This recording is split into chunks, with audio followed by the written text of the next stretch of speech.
오직 주의 사랑에 매여 내 영 기뻐 노래합니다.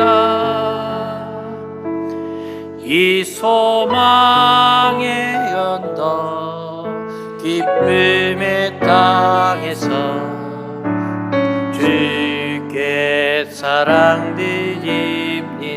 오직 주의 사랑에 매여 오직 주의 사랑에 매여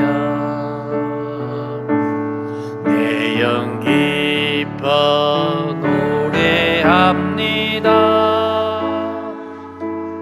이 소망의 언덕 기쁨의 땅에서 주께 사랑드립니다. 오직 주의 임재 안에 갇혀 내 영 기뻐 찬양합니다. 이 소명의 언덕 거룩한 땅에서 주께 경배드립니다. 주께서 주신 모든 두 손을 높이 들고 한번 불러보겠습니다. 나는 말할 수 없네. 내 영혼 즐거이 주 따르렵니다. 주께 내 삶 드리 이 소명의 언덕 이 소명의 언덕 거룩한 땅에서 주께 경배드립니다. 주께서 주신 모든 일에 나는 말할 수 없네. 내 영혼 즐거이 주 따르렵니다. 주께 내 삶들 하나님 크신 사랑 하나님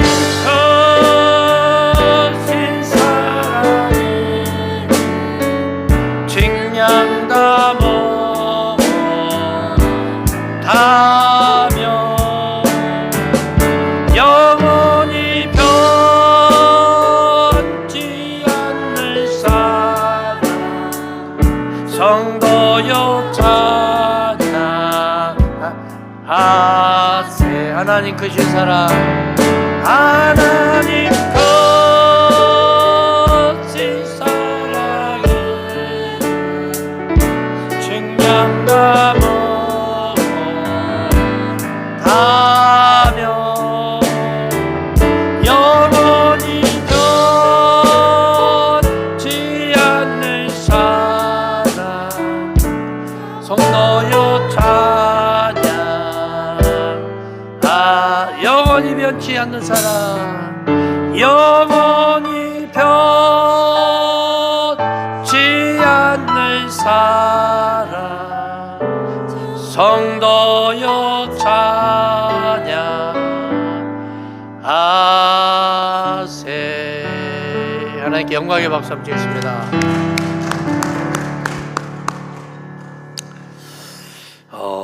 오늘 참 행복한 날인 것 같아요. 점심도 전복에다가 그 다음에 해삼인가요? 해삼 그 다음에 맛있는 된장국 또 우리 강 권사님이 해오신 감주 또 옥상에다 인석이라는 분이 또 말린 시래기, 쓰레기가 아니고 시래기 또 우리가 마당에 27평을 또 찾았잖아요. 그 땅을 교회 땅을 한 20년 넘게 못 찾아봤었는데 27평을 찾아봐서 그게 이제 전으로 되어 있어서 그거를 교회 명의로 가져오지 못해서 일단은 박선에 앞으로 잠깐 돌려놔서 그 행위를 할 때만이 교회 땅으로 가져올 수가 있어요. 그래서 온전히 교회 땅이 이제 303평이 되어서 거기다가 이제 안쪽에다는 고추, 밖에다는 각종 상추 씨앗을 지금 비닐 덮고 뿌려놨어요. 우리 정장로님이 이제 지하수가 빨리 오늘 중으로 개통이 되든 내일 중 개통이 되든지 물을 또 흠뻑 줘야 된답니다. 박장로님 말씀은 흠뻑 줘라 물을. 흠뻑은 누가 주냐? 정명호 전도사가 주고 할렐루야. 우리 정명호 전사님이 요즘에 거듭나는 것 같아요. 우리 박수 한번 쳐요. 박수. 핸드폰도 늘 켜놓고 찬양할 때 막 눈물을 흘려가면서 찬양하고 너무 감사하고, 또 오후 예배 또 우리 김현일 집사님이 자리를 해서 너무 감사해요. 우리 김현일 집사님 가정을 위해서 감사. 박수 한번 치겠어요. 우리 김영란 집사님은 너무 감사하겠어요. 애가 6명에다가 또 우리 서방님까지 있어서 너무 감사하죠. 감사한 건 맨날 넣으세요. 365일. 나의 나된 것은 주님의 뭐라고 그랬어요? 은혜라. 그 아이들이 그래요. 좀 앞에서 막 설레발 치고 설쳐대는 거 나대지 말라고 그러죠. 성경이 고린도전서 15장 10절에 다시 한번 읽어볼게요. 그러나 같이요. 그러나 내가 나된 것은 하나님 은혜로 된 것이니 내게 주신 그의 은혜가 헛되지 아니하여 내가 모든 사도보다 더 많이 수고하였으니 내가 한 것이 아니요 오직 나와 함께 하신 하나님의 은혜로다. 나대라고 그랬어요. 성경에는 나대라고 그랬어요. 나대라고. 나의 나된 것은 주님의 은혜다. 기독교 역사상 가장 위대한 사람을 꼽으라 한다면 바울을 말할 수 있죠. 바울은 위대한 신학자요, 설교가요, 그 다음에 전도자요, 위대한 인간이요, 위대한 선교사였어요. 바울은 고린도 교회에 보내는 편지에서 우리 신앙의 근거를 말하고 있습니다. 성경대로 그리스도께서 우리 죄를 위해서 죽은 바 되었다가 장사를 지낸 지 사흘 만에 다시 살아나셨다는 것. 기독교는 그리스도의 죽으심과 부활에 근거한 신앙을 근거로 두고 있습니다. 그리스도의 부활이 없다면 우리 믿음도 헛되고 우리가 여전히 죄 가운데 있을 겁니다. 그리스도의 부활이 없으면 세상에서 기독교의 존재 의미가 퇴색될 겁니다.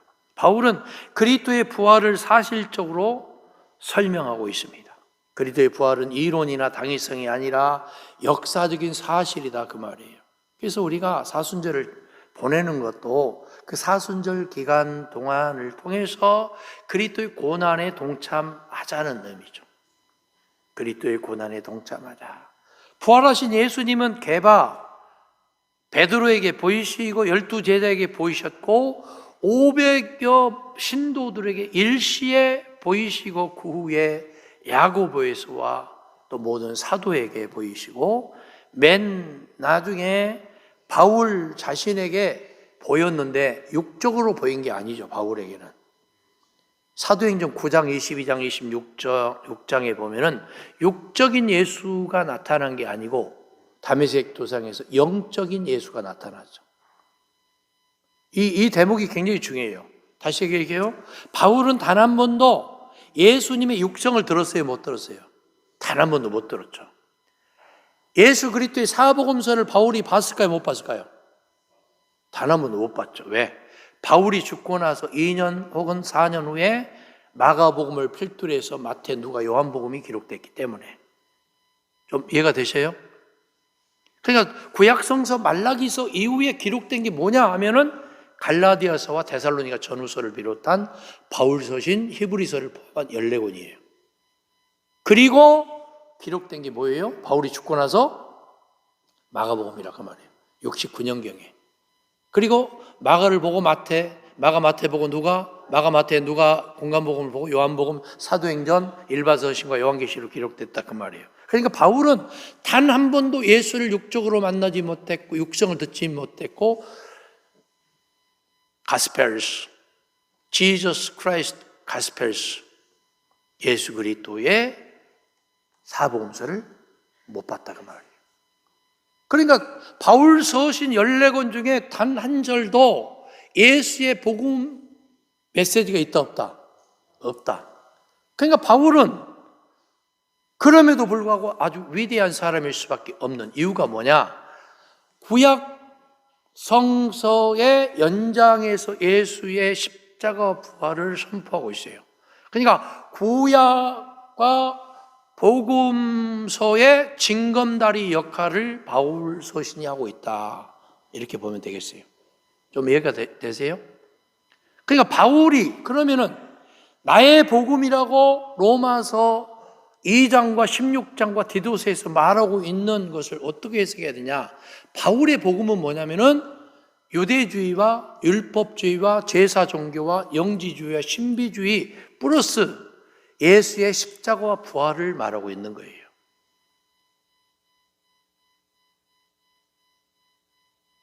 여기서 좀 질문이 없습니까?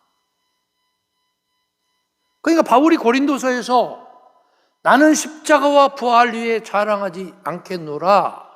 갈라디아서 1장에서 바울이 내가 전한 복음 위에 다른 복음을 전하는 자들은 뭘 받을진다?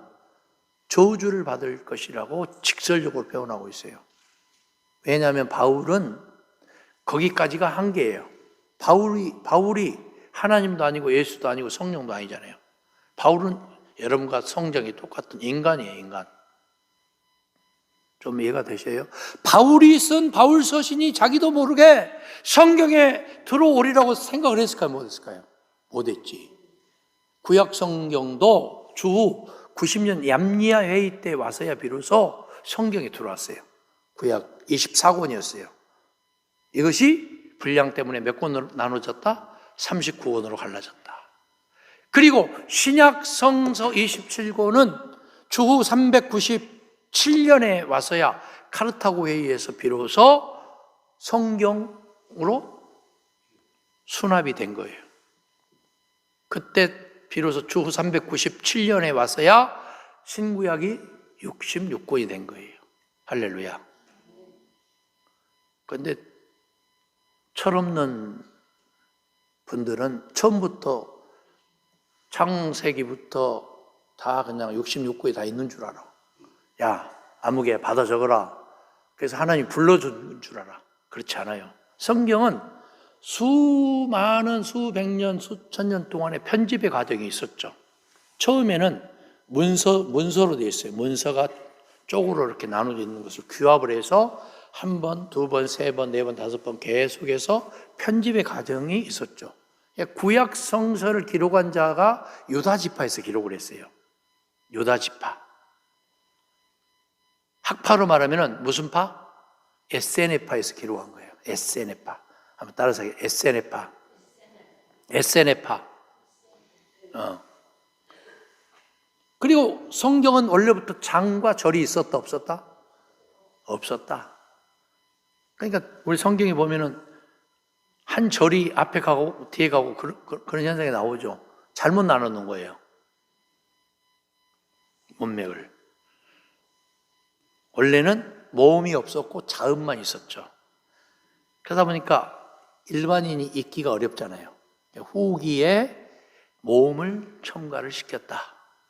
자, 그건 그렇고 오늘 말씀의 요지가 뭐냐면은 주님의 은혜로다. 주님의 은혜로다. 나의 나된 것이 전적으로 주님의 뭐다? 은혜로다. 은혜가 뭐냐 하면은 헬라어로 카리스라고 그래요. 카리스. 자, 구름이 쫙 태양을 가리고 있어요. 예? 구름이 태양을 쫙 가리고 있어요. 그런 현상이에요. 하나님의 은혜에 구름이 쫙 가려주고 있는 것과 같은 거죠. 마치 암탉이 병아리를 품고 있듯이 은혜 가운데에 주님이 우리 예수 믿는 사람들을 품고 계시는 거예요. 그 은혜에서 나온 게, 카리스에서 나오는 게 뭐예요? 은사예요, 은사. 카리스마. 오케이? 은혜에서 카리스마가 나온 거예요. 은사. 근데 많은 사람들은 은사를 외적인 은사에 치중을 해. 방언 통역, 예언, 신유, 귀신 축사, 그 다음에 뭐 신사도처럼 막 운동처럼 막 잡아뜨리는 거. 그게 목적이 된 거야. 이게 심각한 얘기예요. 제자훈련의 꼭대기 가보면은 그 신사도 운동이 있는 거야. 알파 같은 거. 막 쓰러져가지고 막 뒹굴고 짐승처럼 소리 꽥꽥 질러대고. 그 자빠져서 자빠뜨려서 뭐 하려고 그러는지 몰라. 저는 저한테 얘기했잖아요. 안수하는데 나는 능력도 없는데 지가 막 자빠져. 사모가. 못 자빠지게 내가 딱 잡았지. 옆에를 딱 잡고. 정신 차려! 똑바로!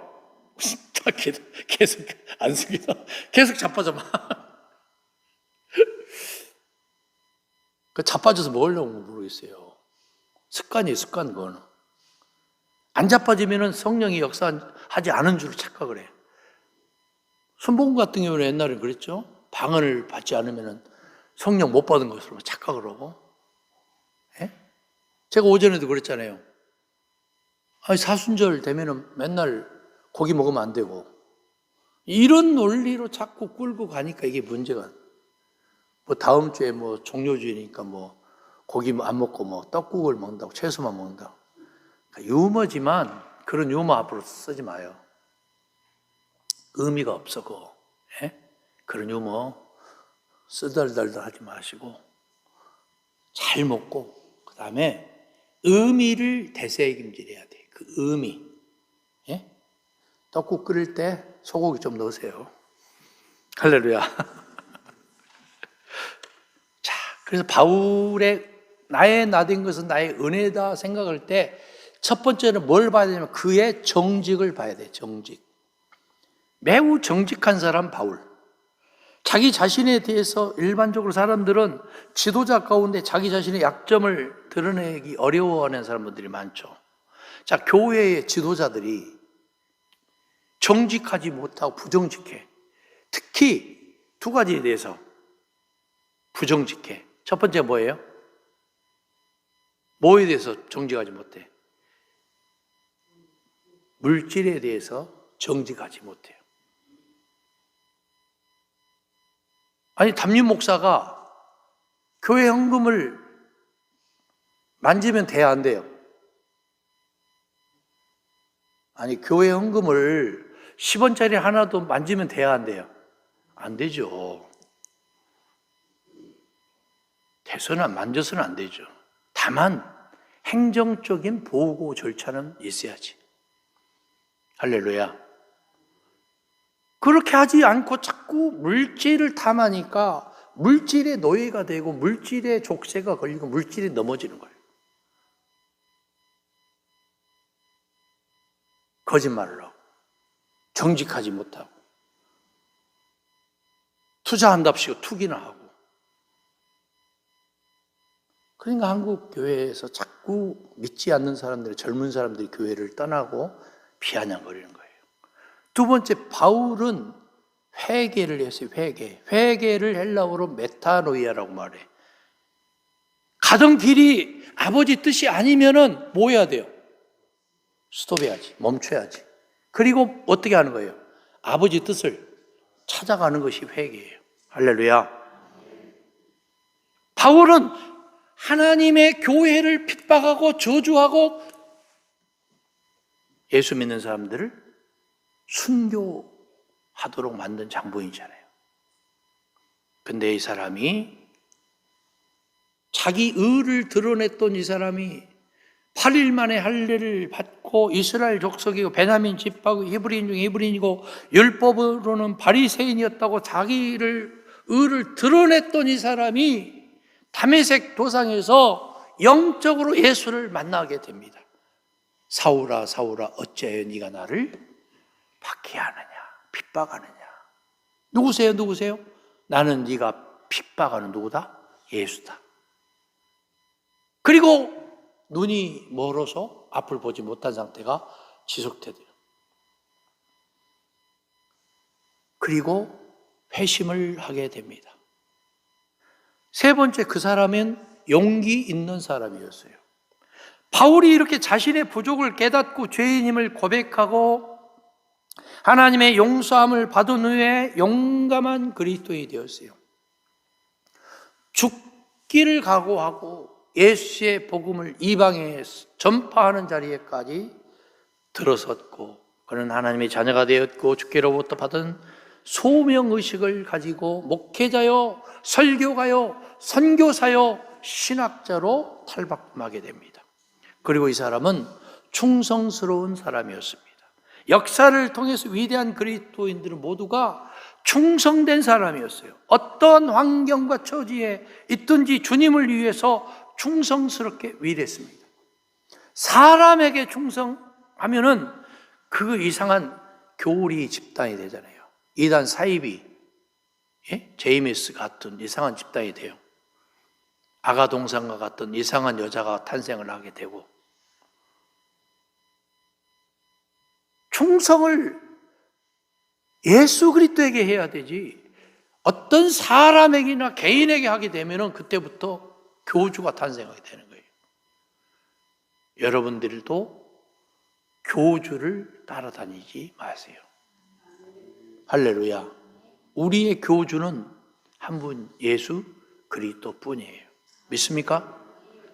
교회 주인이단 말이에요. 예수 그리스도가 우리의 교주가 돼야지 인간이 교주가 돼서는 안 되고 목사나 기타 등등이 가장 상층부에 있다고 착각을 해서도 안 되는 거예요. 믿습니까? 그리고 바울은 사랑의 사람이었습니다. 주님이 그를 사랑하고 그가 주님을 사랑하고 그가 주님을 사랑하는 사랑이 그로 하여금 충성된 일꾼이 되게 한 겁니다. 얼마만큼 충성되게 일했든지 다른 사람이 볼 때 예수에게 미친 사람이라고까지 일컬음을 당한 겁니다. 고린도전서 5장에 보니까 바울이 대답은 그리스도의 사랑이 우리를 사로잡기 때문이라고 고백하고 있습니다. 요한일서 5장 3절에 하나님을 사랑하는 것은 이것이니 우리가 그의 계명을 지키는 것이다. 그의 계명들은 무거운 것이 아니로다 그랬습니다. 우리가 하나님을 사랑함으로 그분의 말씀대로 사는 거예요. 그리고 바울은 겸손의 사람이었습니다. 위대한 사람, 그는 겸손했어요. 지극히 작은 자 만삭되지 못하여 난 자 같은 나라고 자기 교만을 꺾고 철저히 내려놨어요. 올라가고자 하는 자는 반드시 뭐 한다요? 내려가요. 예수님도 뭐라고 말씀하셨습니까? 서 있다고 생각하거든 뭐 할까? 넘어질까 조심해라. 겸손해야 돼요. 늘 겸손한 사람. 어른들을 늘 여러분 공경해야 돼요. 마음으로부터 공경해야 돼요. 어른들을 공경하고 어른들을 존중하고 마음으로부터. 할렐루야. 그리고 교회 어른은 그래도 장로님들이잖아요. 예? 장로님들을 존중히 여기고. 그 대목이 좀 아멘이 좀 부족한데, 장로님들을 존중히 여기고. 할렐루야. 네. 마지막으로 그는 감사의 사람이었습니다. 나의 나된 것은 하나님의 은혜라고 말하고 나는 하나님의 은혜로 지금 내가 여기에 있습니다라고 고백을 해야 돼요. 내가 예수를 만나 내 구주로 받아들이게 된 것도 하나님의 은혜요, 사도로 부르심을 받아 주님을 일하게 된 것도 하나님의 은혜라고 말하고 있으나 실상은 여기서 말하는 사도는 아포스톨로스, 주님이 불러주고 주님에게 훈련받고 주님이 파송한 사도가 아니고 자기 스스로 사도예요. 자칭 사도. 그러니까 바울은 못 배운 저 베드로, 야고보, 요한처럼 저 무식한 어부들도 사도인데 나도 사도 못할 게 뭐 있냐 이렇게 말을 하지만 실상은 예수님의 제자라고 말할 수 있어요. 사도가 아니고. 좀 이해가 되시죠? 엄밀한 의미에서 어포스톨, 이 사도는 주님이 불러주고 주님에게 훈련받고 주님이 파송을 해야 돼. 바울은 단 한 번도 그런 일이 없었잖아요. 스스로 사도가 된 거예요. 스스로 봐봐요. 태평양 목사로 들어봤죠? 태평양 목사. 비행기를 타고 딱 이렇게 타는 순간 자기가 손을 얹어. 자기가 성부, 성자, 성령의 이름으로 목사로 안수하노라 내려오면 목사가 되어 있어. 대한민국 교계가 이게 문제예요. 자칭 목사가 돼버린 거예요. 3개월짜리, 6개월짜리 야매 목사가 된 거예요. 신학도 제대로 아는 사람이. 고향 친구가 저한테 전화 오고, 믿음이 아주 좋은 친구가 전화 왔어요. 이 목사, 야매로 어떻게 목사 안수 주는 데 없나? 내가 대번에 그냥 뭐라고 말한 줄 알아요? 야, 너 목사 되지 말고 너는 그냥 집사로 살아. 어디서 야매 찾고 라고 제가 화를 낼 뻔했어요. 라고 단 한 번도 지금까지 소통이 없어요. 지금 저기 분당 쪽에서 목사질을 하고 있더라고. 목사질. 안 되는 거예요, 이거. 장모 씨예요, 장모 씨. 이름을 내가 말하고 싶으나 근질근질해서 참으랍니다. 안 되는 거예요, 이거. 우리는 목사이고 예수님의 장로고 예수님의 권사고 예수님의 집사가 될 수 있게 바랍니다. 그래서 영어에 이런 말이 있어요. To serve God, to serve people. 하나님에 대해서는 섬김이고 사람에 대해서는 봉사예요. 목사가 되어서 자꾸 굴림을 하려고 하고 지시를 하려고 하고 갑질을 하려고 하는 순간 잘못된 거예요. 섬김의 정신이 있어야 돼요. 마태복음 7장 12절, 마가복음 10장 45절, 황금률처럼 인자가 온 것은 섬김을 받으려 함이 아니요 섬기러 왔다. 할렐루야. 그러나 여기 좀 불 나가면은 여러분이 목사님 저기 전기불 나갔는데요 라고 말하지 마시고 여러분이 목사는 여러분의 딸랑딸랑이 아니고 예수님의 딸랑딸랑이에요. 할렐루야. 우리가 섬길 때 거기에 경건미가 있고 거룩미가 넘치는 줄 믿습니다. 영적인 것을 잘 이렇게 새겨 들으시기 바랍니다. 말씀을 마칠까 합니다. 죄인 중에 계수했던 바울, 이분은 지금까지 지내온 것이 주님의 은혜였다고 고백한 것처럼 우리도 주님의 제자가 될 수 있기를 바랍니다. 주님의 사람, 주님의 제자, 주님의 일꾼, 주님의 교회. 그렇다면 우리는 철저히 나를 내려놓고 섬김의 도를 깨우쳐 이 땅에 오신 예수 그리스도를 닮아가고 예수 까닭에 강하고 담대할 수 있기 바랍니다. 자, 우리 스스로 가슴에 손을 들어서 가슴에 손을 얹어보세요. 그리고 제가 기도할 적에 환자들 가슴에 손을 얹어보세요. 머리가 아픈 분들 머리에 자기 손을 얹으세요. 자기 손을, 한 손은 가슴, 한 손에는 머리 손을 얹고 제가 기도합니다. 하나님, 한 손에 가슴, 한 손에 머리에 손을 얹고 우리 스스로가 기도합니다. 성령님, 기름 부어주시고 강하게 성령의 불로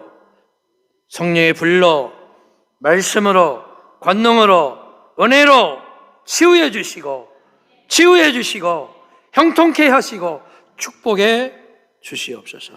어둠의 모든 권세는 무엇이냐? 나사렛 예수 이름으로 명하노니 떠나고 물러갈지어다. 나사렛 예수 그리스도의 이름으로 간절히 기도하오니 성령 하나님 강하게 불러 기름 부어 주시옵소서. 예수 이름으로 간절히 기도했습니다. 아멘.